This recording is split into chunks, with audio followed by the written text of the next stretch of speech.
এতিয়া বিতং খবৰ ৰাজনৈতিক নহয় যেন সাংস্কৃতিক মঞ্চহে মন্ত্ৰীৰ বিহুগীতৰ তালে তালে কঁকাল ঘূৰাই নাছিলে বিধায়কে বাইহাটাত অনুষ্ঠিত অগপৰ জাতীয় ঐক্য সমাৰোহ যেন পৰিণত হ'ল সাংস্কৃতিক অনুষ্ঠানলৈ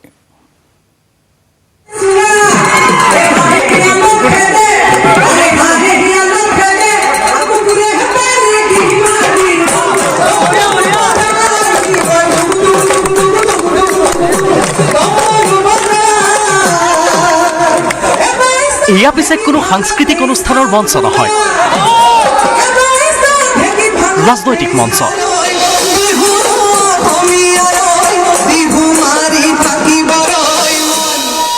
সাংস্কৃতিক মঞ্চত ক'ব নোৱাৰা কথা ক'বলৈ ৰাজনৈতিক মঞ্চত উঠিছে কল্পনা পাটোৱাৰী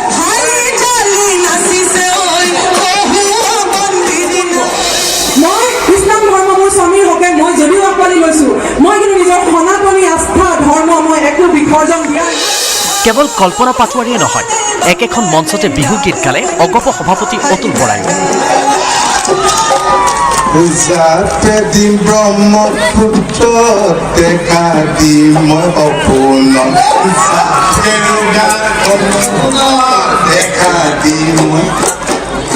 কঁকাল ঘূৰাই নাছিলে বিধায়ক সত্যব্ৰত কলিতাই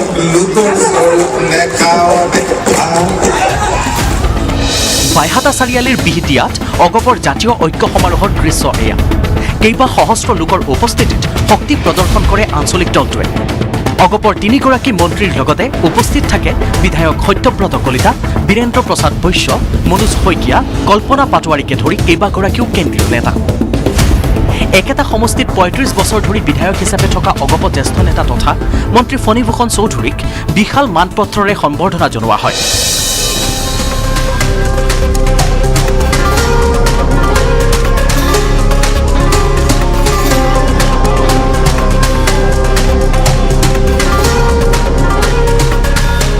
জাতীয় ঐক্য সমাৰোহতে কংগ্ৰেছ আৰু AIUDFক অগপৰ মূল শত্ৰু বুলি মন্তব্য কৰি অগপ সভাপতিগৰাকীয়ে ক'লে হিন্দী চিনেমাৰ সংলাপ অগপ নেতাক ক'লা পতাকা দেখুওৱাসকলক ৰঙা পতাকা দেখুৱাব বুলি তাৎপৰ্যপূৰ্ণ মন্তব্য কৰিলে অতুল বৰাই বিধায়ক সত্যব্ৰত কলিতাইৰ ৰাজনীতিত থকালৈকে অগপতে থকাৰ অংগীকাৰ কৰিলে ঐক্য সমাৰোহত একেখন সভাতে বিগত সময়ত অগপৰ নেতৃত্বৰ ভুল ভ্ৰান্তি হৈছিল বুলি স্বীকাৰ কৰিলে মন্ত্ৰী কেশৱ মহন্তই নিৰ্বাচনী সভাত মন্ত্ৰী হিমন্ত বিশ্ব শৰ্মাৰ নৃত্যৰ দৰে অগপৰ জাতীয় ঐক্য সমাৰোহৰ মঞ্চটো অগপ নেতৃত্বই কৰা নৃত্যগীতে আপ্লুত কৰিলে সকলোকে কেমেৰা পাৰ্চন সঞ্জয় বৰাৰ সহযোগত বাইহাটা চাৰিআলিৰ পৰা Srimanta Das news 18 Assam North east যোৰহাটত দেওবাৰে মন্ত্ৰী ডক্টৰ হিমন্ত বিশ্ব শৰ্মাই উন্নয়নৰ শ্লোগান লৈ এক প্ৰকাৰ নিৰ্বাচনী ৰণসিঙা বুজায় যোৰহাটৰ দ্বিতীয়খন ফ্লাইঅভাৰ আৰু আঞ্চলিক ফৰেন্সিক বিজ্ঞানাগাৰৰ আধাৰশিলা স্থাপন কৰিবলৈ অহা মন্ত্ৰীগৰাকীক লৈ যোৰহাট নগৰ অঞ্চলত এক বিশাল জনসমাগমৰ সৃষ্টি হয়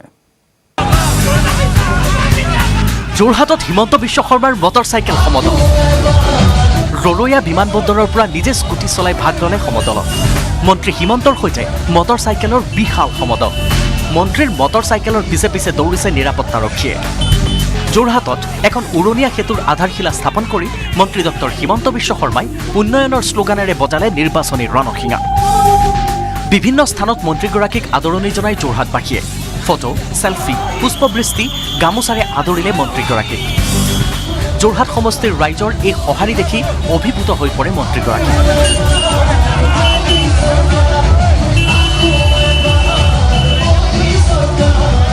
যোৱা ৫টা বছৰত যোৰহাটৰ যিটো প্ৰতিচ্ছবি অতি উজ্জ্বলভাৱে ই প্ৰকাশ পাইছে উন্নয়ন আৰু বিকাশৰ জৰিয়তে আৰু আজি গড়আলিৰ এই অনুষ্ঠানত আমি সকলোৱে লগ হৈ সেই দিশটোক আমি এবাৰ পুনৰ উভতি চালোঁ আৰু অনাগত দিনত আৰু বহুত কিবা কিবি কৰাৰ সংকল্পৰে আজি আমি যোৰহাটৰ ৰাইজৰ কাষত থিয় হৈছোঁ JMCHৰ সন্মুখত কমাৰবান্ধা আলিৰ ওপৰত নিৰ্মাণ কৰিবলৈ লোৱা যোৰহাটৰ দ্বিতীয়খন উৰণীয়া সেতুৰ লগতে আধাৰশিলা স্থাপন কৰে আঞ্চলিক ফৰেন্সিক বিজ্ঞানাগাৰত ৭৮ লাখ টকা ব্যয়েৰে নিৰ্মাণ কৰিবলৈ লোৱা এই ফ্লাইঅভাৰখনৰ নিৰ্মাণ 2 বছৰৰ ভিতৰত সম্পূৰ্ণ হৈ উঠিব বুলি কয় মন্ত্ৰীগৰাকীয়ে যোৰহাটৰ নৱালিৰ ওপৰত আমি যিখন উৰণীয়া সেতু নিৰ্মাণৰ কাম আৰম্ভ কৰিছিলোঁ সি যোৰহাটৰ বহুদিনীয়া সমস্যা এটা পূৰণ কৰিছে। আজি আমি গড় আলিৰ ওপৰত দ্বিতীয়খন উৰণীয়া সেতুৰ নিৰ্মাণৰ কাম আৰম্ভ কৰিলোঁ আৰু খুব কম দিনৰ ভিতৰতে চিনামাৰাত আপোনালোকে তৃতীয়খন উৰণীয়া সেতু দেখা পাব। আজি যোৰহাটৰ বাবে আমি 200 কোটি টকা ঘোষণা কৰিছিলোঁ CIDF আঁচনিৰ জৰিয়তে। আজি তাৰ 80 কোটি টকাৰ কাম ইতিমধ্যে যোৰহাট চহৰখনত আৰম্ভ হৈছে। এই আধাৰশিলা স্থাপনৰ অনুষ্ঠানত মন্ত্ৰীগৰাকীয়ে চৰকাৰে গ্ৰহণ কৰা বিভিন্ন উন্নয়নমূলক কামৰ খতিয়ান দাঙি ধৰি উন্নয়নৰ এই ধাৰা অব্যাহত ৰাখিবলৈ ৰাইজৰ পৰা বিচাৰিলে আশীৰ্বাদ। যোৰহাটৰ পৰা গৌতম বৰাৰ report, news 18 Assam North East. কা বিৰোধী আন্দোলনৰ সৈতে অখিল গগৈৰ গ্ৰেপ্তাৰ তথা কাৰাবাসৰ কোনো সম্পৰ্ক নাই। অখিল গগৈক গ্ৰেপ্তাৰ কৰা হৈছিল এক সম্পূৰ্ণ সুকীয়া গোচৰত। যোৰহাটত এই কথা আকৌ এবাৰ স্পষ্ট কৰি দিলে মন্ত্ৰী হিমন্ত বিশ্ব শৰ্মাই। মাওবাদী সংক্ৰান্তীয় এক ঘটনাৰ বাবেহে অখিল গগৈ গ্ৰেপ্তাৰ হৈ জেলত থাকিব লগা হৈছে।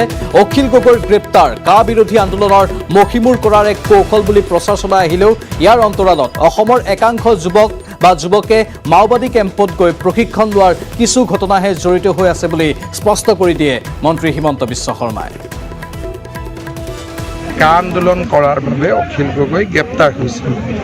গোটেই প্ৰশ্নটো হ'ল যে এটা সময় আছিল যিটো সময়ত অসমৰ পৰা কিছু ল'ৰা ট্ৰেইনিং কৰিবলৈ নক্সাল কেম্পত গৈছিল।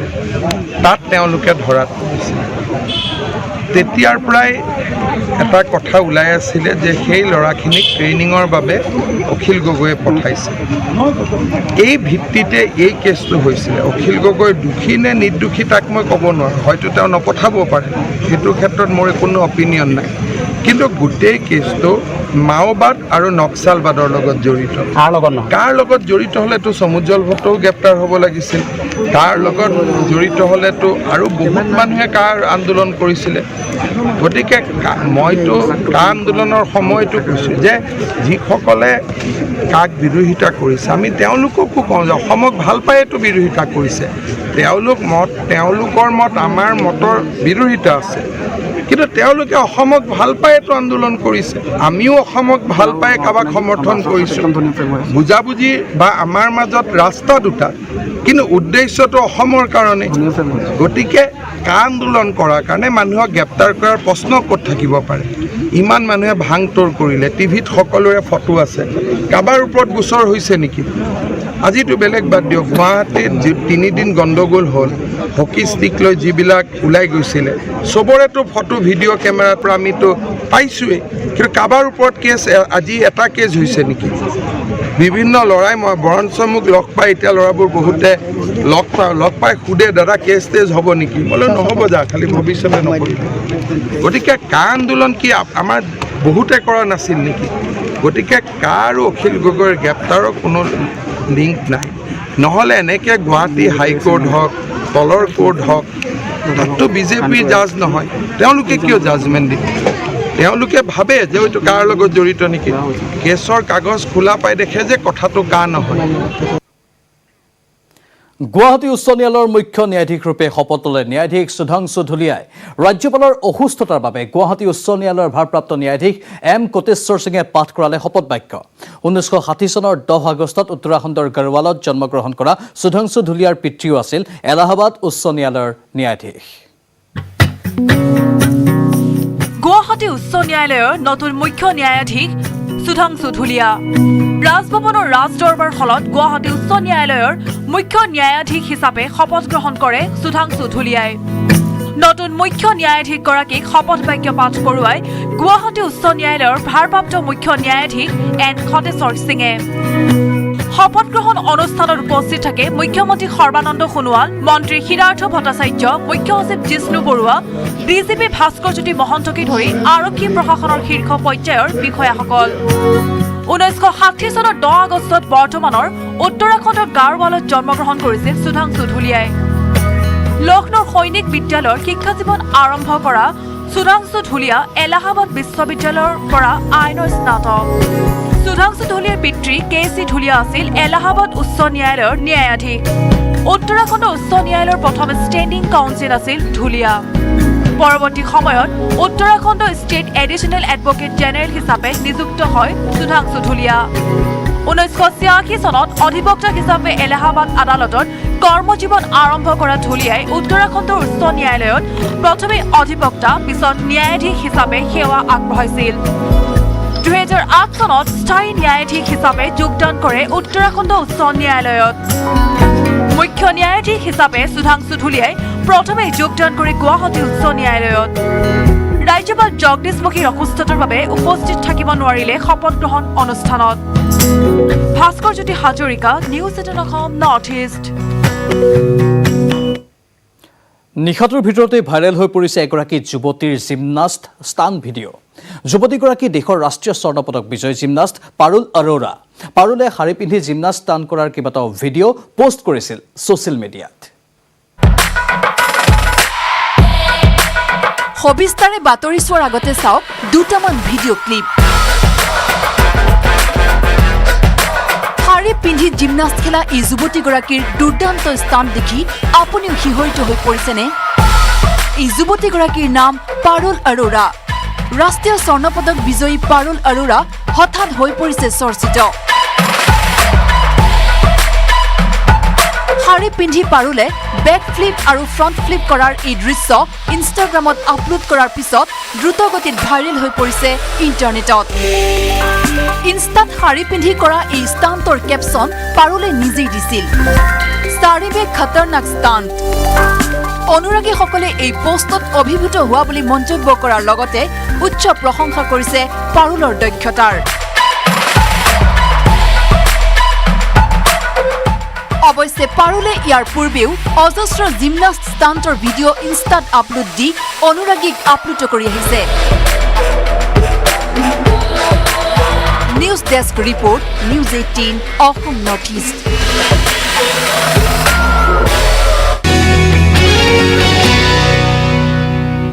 পুনৰ স্বাগতম ভাৰত বিখ্যাত গিৰ অভয়াৰণ্যত বিৰল দৃশ্য সিংহৰে উমলিছে বনৰীয়া কুকুৰে অভয়াৰণ্য ভ্ৰমণ কৰা পৰ্যটকৰ কেমেৰাত বন্দী হ'ল এই বিৰল দৃশ্য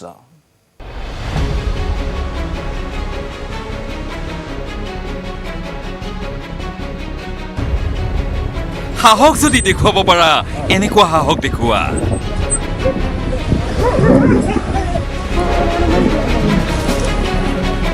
অৰণ্যৰ বুকুৰ দুঃসাহসৰ ছবি বনৰ মাজত সিংহলৈ সকলোৱে ভয় কৰে কিন্তু প্ৰবল পৰাক্ৰমী এই সিংহকো চেলেঞ্জ বন কাষৰীয়া ঢেকুৰাৰ চাওক এই কুকুৰটোলৈ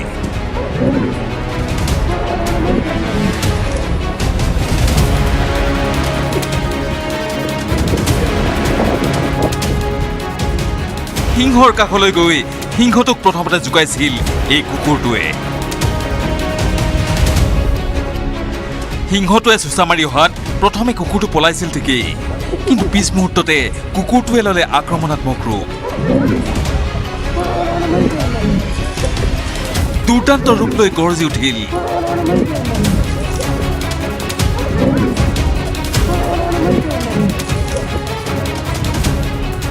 ইমানেই নহয় ওলোটাই চুচা ল'লে সিংহটোলৈ কুকুৰটোৰ আত্মবিশ্বাস আৰু আক্ৰমণাত্মক ৰূপ দেখি বিচলিত হ'ল সিংহটো হয়তো কঁপি উঠিল সিংহৰ খামিদাত কলিজা কুকুৰৰ আক্ৰমণত তিষ্ঠিব নোৱাৰি পলায়ন কৰিলে সিংহই গুজৰাটৰ গিৰ বনাঞ্চলৰ ছবি এয়া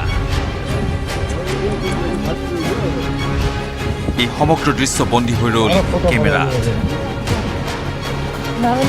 national desk news 18 Assam North east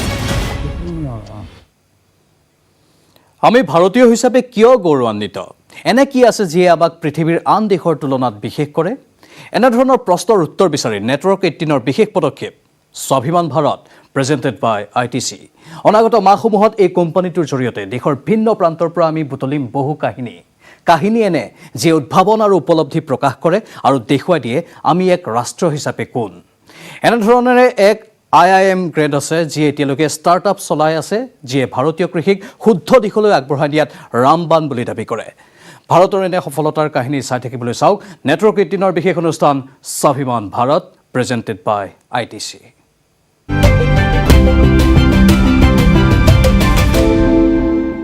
alumnus of IIM Ahmedabad, Shivendra Singh quit a cushy corporate job in Dubai 4 years ago. He chose to start growing his startup, Barton Breeze. It operates fully automated farms to grow clean and pesticide-free vegetables without any soil involved. There are a lot of problems in agriculture in India. I mean, especially with the logistic issues, with the production issues, that the climate is changing dramatically. So we realized there is a requirement of some changes, either in terms of technology or in terms of anything which can resolve these problems. And that's where we realized it's a time when we can do it in India. Today, the startup has built 17 farms across 9 states in India and some locations in Dubai and Qatar as well. Our business model is very well effective in terms of getting results to the farmer. With the help of technology, farmer can retain back the money he has invested. Barton Breeze is ushering in the winds of change in Indian agriculture the Swabhiman way.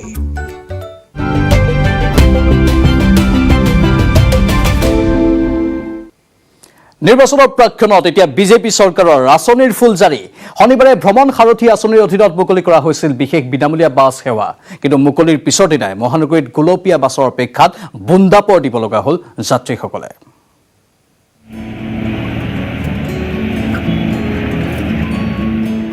আৰম্ভ হ'ল গোলাপী বাছৰ যাত্ৰা।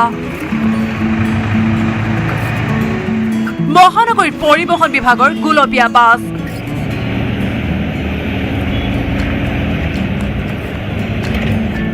শনিবাৰে মুখ্যমন্ত্ৰী সৰ্বানন্দ সোণোৱালে ভ্ৰমণ সাৰথী আঁচনিৰ অধীনত মুকলি কৰিছিল বিনামূলীয়া চিটি বাছ সেৱা।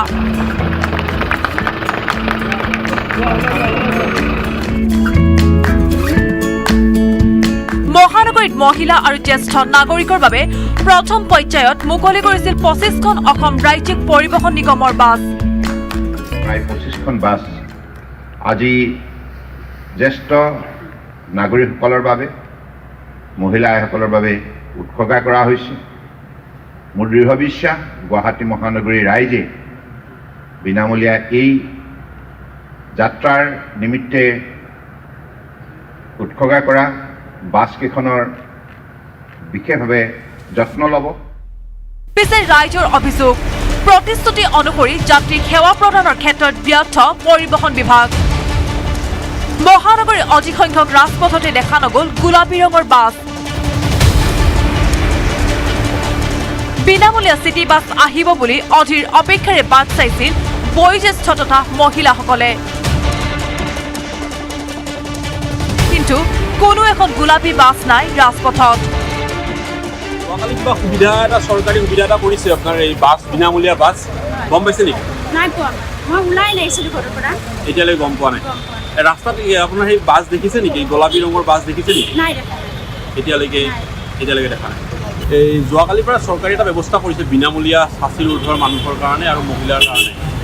সেই বাছখন দেখিছে নেকি আজি? নাই, মই দেখা নাই এতিয়ালৈকে। মইতো এতিয়া আহিছোঁ, দেখা পোৱা নাই এতিয়ালৈকে। ৰাজ্যৰ পৰিবহণ বিভাগে আৰম্ভ কৰা বিনামূলীয়া বাছ সেৱা পৰ্যাপ্ত নহ'লে এনে আঁচনি যে কেৱল নিৰ্বাচনী প্ৰস্তুতিৰ চমক, সেই কথা ৰাইজৰ বুজিবলৈ বাকী নাথাকিব। কেমেৰাত প্ৰভাত সিঙৰ সহযোগত বলেন Bhattacharya, news 18 Assam North east. প্ৰান্তৰ ব্যতীতত পুনৰ সময় হৈছে বাণিজ্যিক বিৰতিৰ, সোনকালে উভতি আহিম।